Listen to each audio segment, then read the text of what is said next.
안녕하세요, 독일가시입니다. 올해는 유난히 봄이 늦게 찾아왔어요. 4월이 되어서야 노지식물들이 잠에서 깨어나기 시작했습니다. 올해는 장기 컨텐츠를 한번 해보려고 해요. 진천 온실 옆에 기다란 정원이 하나 있는데 그동안 관리를 잘 못해주었어요. 사실은 작년에 이 정원 꾸미기 컨텐츠를 해보려고 했었는데 저도 돼지아빠님도 작년 봄 너무 바빴어서 그만 시기를 놓치고 말았어요. 올해는 큰맘 먹고 이 공간을 멋진 정원으로 만들어 볼 생각입니다. 한 번에 예쁜 정원을 만들기란 불가능에 가까우니 매주 진천을 갈 때마다 조금씩 정원을 갖고 가는 모습을 보여드릴 거예요. 여러분들이 재미있게 봐주시면 힘내서 내년, 내후년까지도 계속 이어가 보도록 하겠습니다. 좋아요와 댓글은 큰 힘이 되니까요. 한 번씩 눌러주세요.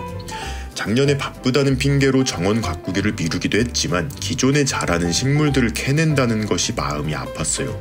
그래서 못하고 있었는데 올해는 큰맘 먹고 캐낼 식물들은 캐내기로 결정을 했습니다. 저와 돼지아빠님 둘 다 정원을 가꾸는 데는 아직 노하우가 부족하기 때문에 마음에 드는 식물이라고 무작정 사다가 심어 놓으면 또 망할 것 같더라고요. 그래서 이 공간 자체를 깨끗하게 만든 후 일단 화분 정원으로 만들어 볼 거예요.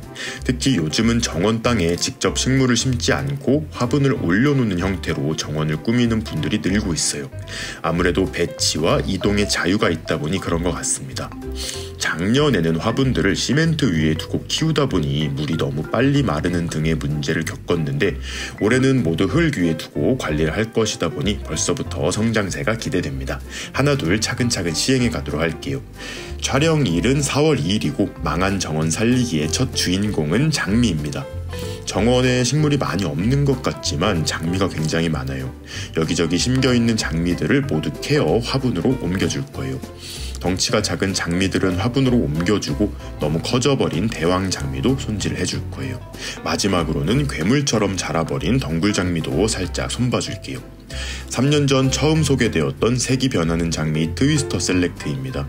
월동을 끝낸 후 새순이 될 눈들이 이미 트긴 해서 화분으로 옮기는 것이 살짝 위험하지만 물 관리를 잘하면 큰 문제 없기 때문에 감행을 해보았어요. 화분에서 새로운 뿌리를 받는 것이 조금은 더 유리할 것 같아서 분뜨기를 작게 해주었습니다.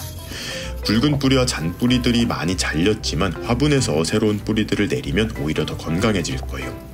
흙은 정원 흙을 그대로 사용했는데 이 흙은 양분이 많이 포함된 산흙입니다.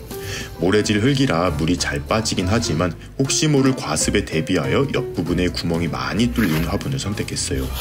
심는 것은 별다른 것 없고 화분에 흙을 채우고 장미를 적당한 위치에 얹어두면 되는 거예요. 이 장미 역시 3년 전 돼지아빠님이 구입해서 심으신 독일 땅장미예요. 작년 봄 굵고 긴 도장지가 쭉 올라왔는데 이 가지가 너무 실하고 자르기엔 아까워서 외목대 스탠다드 수영으로 만들어 보려고 해요. 장미도 외목대 토피어리로 키우는 모습을 봤는데 너무 예뻤습니다. 그런데 장미 가지는 5년 이상 묵으면 세력이 약해지니 무작정 따라하지는 마세요. 저희가 일단 한번 해보겠습니다. 외목대로 키울 메인 줄기만 남기고 나머지들은 모두 잘라주었어요. 짧게 자를 경우 절단면이 감염되어 타고 내려올 수도 있기 때문에 5cm 정도의 여유 길이를 남기고 잘라주었습니다. 삽으로 캐내는데 뿌리가 잘리는 투둑투둑 소리가 많이 나서 깜짝 놀랐어요. 생각했던 것보다 뿌리가 많지는 않아서 불안하기도 했습니다. 완전히 곧은 일자로 심기는 힘들 것 같아서 밑둥을 살짝 꺾이게 하여 화분 귀퉁이에 위치시키고 줄기 자체를 화분 중앙에 오도록 해주었습니다. 장미를 심을 때에는 기존 목대가 흙 안으로 너무 깊이 들어가지 않는 것이 좋아요. 살짝만 흙에 잠기도록 흙 높이를 맞춰주었습니다.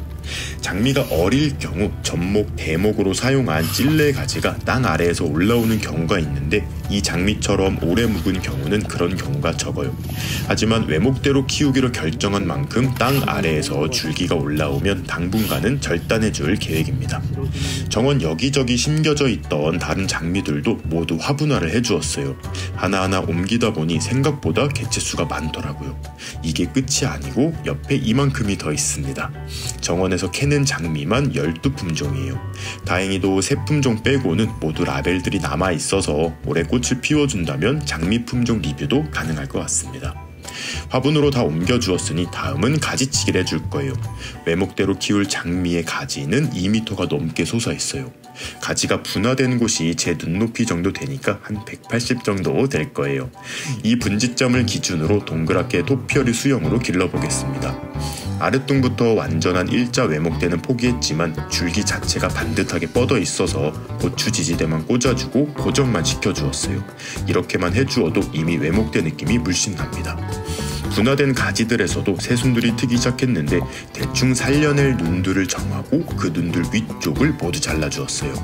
정원 뒤편에 덩굴 식물들을 위한 울타리를 세워두었는데 초점이 자꾸 그쪽으로 잡혀서 살짝 아쉬웠습니다. 일단 외목대 장미는 매년 머리통을 조금씩 키워줄 거예요. 나머지 장미들은 풍성하게 키워줄 건데 겨우내 죽은 가지들을 중점적으로 자르고 통풍을 방해하는 안쪽으로 자라난 가지들도 잘라주었습니다. 그리고 너무 길게 자란 가지들은 튼튼하고 건강하더라도 과감히 40cm 정도로 강전정을 해주었어요. 장미 고수님들은 품종에 따라 이 높이도 조절을 하면서 자르시지만 저희는 초보자이기 때문에 모두 비슷한 높이로 잘라주었습니다. 화분으로 옮기고 가지치기까지 싹 해주니 너무 깔끔해졌어요. 다만 뿌리들이 많이 상했기 때문에 바로 강한 햇빛 아래에서는 위험할 수 있습니다. 온실 앞 그늘진 곳으로 옮기고 어느 정도 새 뿌리가 자라 활착할 때까지 적응 기간을 줄 거예요. 새 가지들이 무난히 자라는 것을 확인하면 점차 강광으로 옮겨줄 생각입니다. 지난달 데려왔던 데이비드 오스틴 영국 장미는 벌써 초록초록해요. 그동안은 너무 추웠어서 온실 안에서 관리를 했는데 온실 안이 따뜻하다 보니 이미 많이 자라 있습니다. 화분에서 뽑아보니 그새 뿌리가 많이 돌아 있어요. 정원 흙으로 심어줄 것이기 때문에 기존 흙은 반절 정도 털어주었습니다. 정원에 화분 장미를 심으실 때는 흙을 털지 않고 그대로 심으셔도 괜찮아요. 다만 저희는 다른 장미 화분들과 함께 물관리를 할 것이기 때문에 식재를 통일해 준 거예요. 영국 장미까지 분갈이를 완료하고 함께 흠뻑 물을 주고 마무리합니다. 이제 진짜 답이 안 나오는 장미 두 그루가 남아있어요. 답이 없는 대왕 장미입니다. 그냥 너무 커요. 흔히 볼 수 있는 빨간 장미이긴 한데 주먹만하게 크고 개화성이 너무 좋다고 합니다. 다만 너무 오래되다 보니 덩치가 산만해지고 정원 한가운데 떡하니 자리 잡고 있다 보니 뭔가 조치를 취하고 싶었어요. 가능할진 모르겠지만 일단 얘도 화분화 작업을 시도해봅니다. 작년에 자라나온 초록색 줄기들만 살리고 몇 년 이상 묵은 가지들은 모두 잘라주었어요. 진짜 팔뚝만하게 굵어져 버린 묵은 가지는 전지가위로는 시도조차 안 되어서 톱을 사용해 잘라줍니다. 잘라낸 줄기 하나의 덩치만도 이만해요. 여기서 피울 수 있는 꽃만 해도 엄청날 텐데 하면서 살짝 아깝다는 생각을 했지만 과감해져야 합니다. 마음을 다잡고 묵은 가지들을 모두 잘라냈어요. 이 개체의 경우 가지 정리 후에도 길이가 너무 길었어요. 가지치기 자체를 모두 완료한 후 화분으로 옮기는 것이 좋을 것 같습니다. 다른 장미들처럼 40cm로 자르기에는 살짝 아쉬움이 있어서 특별히 1m 정도에서 가지를 잘랐어요. 자, 어떤가요? 가지치기만 해주었는데도 엄청 깔끔해지고 예뻐졌어요. 장미는 정말 열심히 관리를 해야만 하는 식물이 맞는 것 같아요. 한자리에 오래 자라다 보니 뿌리도 깊이 뻗어 있습니다. 모두 끊어내주고 잔뿌리들도 정리를 해주었어요. 커다란 블루베리 화분에 심었는데 어찌저찌 화분화 자체는 성공을 했습니다. 너무 예뻐서 대만족이에요. 올 한 해 어떤 수영으로 자라줄지 기대가 됩니다. 얘가 마지막 끝판왕이에요. 오래 묵은 덩굴 장미입니다. 재작년까지는 울타리에 잘 묶어서 수영 정리를 해주었는데 작년 딱 1년 수영 관리에 소홀했더니 이렇게 변하였습니다. 길어진 줄기들이 갈 곳을 잃고 앞으로 쏠리고 난리가 났어요. 덩굴 장미는 도저히 촬영을 하면서 수영 정리가 되지 않을 것 같아서 모두 완료하고 완성한 모습 바로 보여드릴게요. 대충 길게 자란 줄기들은 울타리에 묶어주고 울타리로 휘어지기 어려운 가지들은 과감히 잘라주는 작업을 해주었어요. 자, 욕심을 버리고 수영을 정리하니 훨씬 깔끔해진 모습이에요. 처음에 비해 줄기들이 많이 사라져서 이것도 살짝 아쉽긴 하지만 이렇게 줄기마다 자라나온 눈에서 꽃을 피워줄 것을 생각하니 마음의 위안이 됩니다. 화분 장미들이 어느 정도 회복하면 덩굴 장미 앞에 졸졸이 위치시켜줄 거예요. 오늘은 이렇게 장미들만 정리했는데도 정원이 살짝 깨끗해진 듯도 하고 또 아닌 것 같기도 하고 그렇습니다. 아직 갈 길이 엄청 먼 정원 가꾸기 컨텐츠예요. 아마 다음 주에는 30개가 넘는 수국들을 이곳으로 옮길 것 같은데 벌써부터 걱정이 태산입니다. 그래도 새롭게 시작하는 야외 식물 컨텐츠이다 보니 열심히 해보도록 할게요. 여러분들도 많은 관심 가져주시길 바라며 오늘의 영상 마무리하도록 하겠습니다. 그럼 오늘도 재미있게 보셨거나 도움이 되셨다면 구독과 좋아요 그리고 알림 버튼까지 눌러주시면 감사하겠습니다. 뿅.